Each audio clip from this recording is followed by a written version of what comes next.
Previously on Encounters. Shockingly, many youth offenders shared cells with adults, and even some as young as 12 were hanged. 3 of us saw the apparition of a small girl. She walked out of one of the cells and literally ran past us. My shoulder is absolutely in agony. Please, if that is you, can you step away?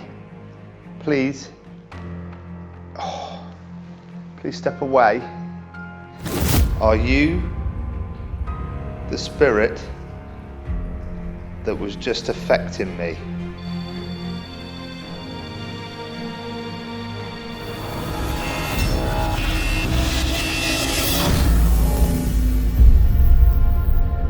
The Naval Wing, as its name suggests, was a part of the jail dedicated to housing those who had committed crimes at sea. It's an area known for many paranormal occurrences, including reports of menacing shadowy figures and poltergeist activity. We catch up with Ian Wills, who speaks of a rather sinister moment he and his team experienced in this very place. We were down in the first cell on the left as you come in, and there were about 4 of us stood in the room. In the room was also a steel frame bed, which had obviously been there from the original prison. One of my group had attempted to sing some old naval songs very badly, and obviously there were people in here who didn't like it, because as he'd finished, the steel frame bed shot across the room. Shot about 6 inches actually across the room. Obviously everybody in the room hit the ceiling because it was incredibly frightening. It was pitch black. Nobody was stood near the bed. It was on the other side of the room, and as you well know, there is a channel that runs through the centre of the room, which was the old heating duct, and everybody was stood on the other side of that. So it was unexplainable. For my penultimate session, I spend some time in the basement, but unfortunately it provides no activity of note. I take advantage of this period to regather my composure for the final part of my investigation in the Naval Wing, unaware of the hair-raising incidents that soon await me.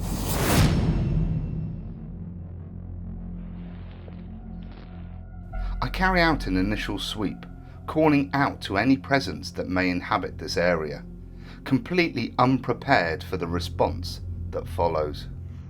It'd be great if you could walk into this area and maybe shut that door. Or shut that gate. Maybe you could throw a stone from one of the upper cells, which is a long way up. I have decided to place static IR cameras and voice recorders around this area in the hope of capturing video and audio evidence, and in a matter of minutes, whilst in one of the cells, I'm disturbed by a strange sound originating by one of the recorders outside.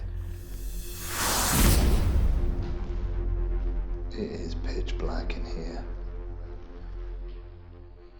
You can see how small and cramped these cells were.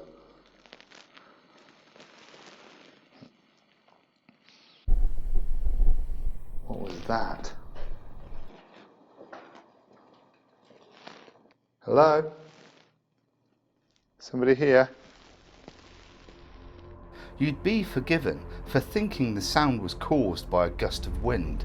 However, it was a relatively calm night and the area is very sheltered. Also, all of the recorders are placed where there is no risk of such contamination. On analysis, you can hear a sudden whoosh, as if someone or something moves quickly past a microphone.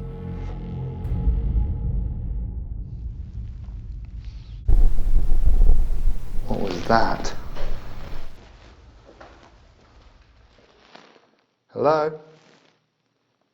Somebody here? That was just the start of the activity here, because a little time later, another noise rattles my nerves. It's something playing games with me. What the was that?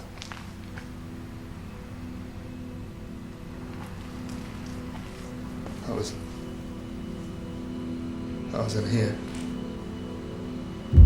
You can hear it clearer on the audio taken from inside the cell. To me, it sounds like a projectile, perhaps a stone, was thrown with force against the cell wall then bouncing off the ground.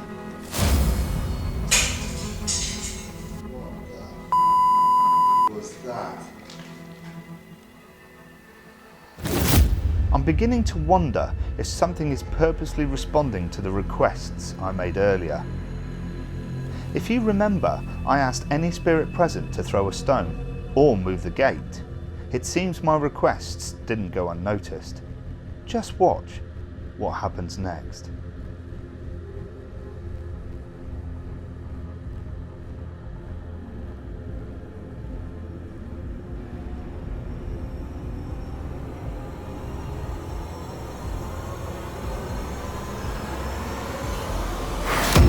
As you can see, the gate attempts to swing shut with a fair amount of force, and at one point holds for a moment. As the investigation draws to an end, I can't help but wonder that this, along with a stone projectile, could be the unearthly acts of a poltergeist. My time at Bodmin Jail has certainly been a memorable one, with plenty of captured activity.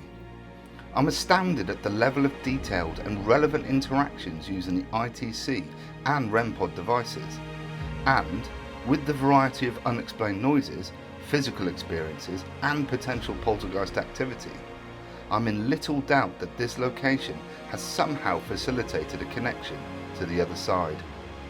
I've come away with an even stronger belief that there is much more to our reality than we can comprehend, leaving me both excited and apprehensive about what this journey will reveal to me next.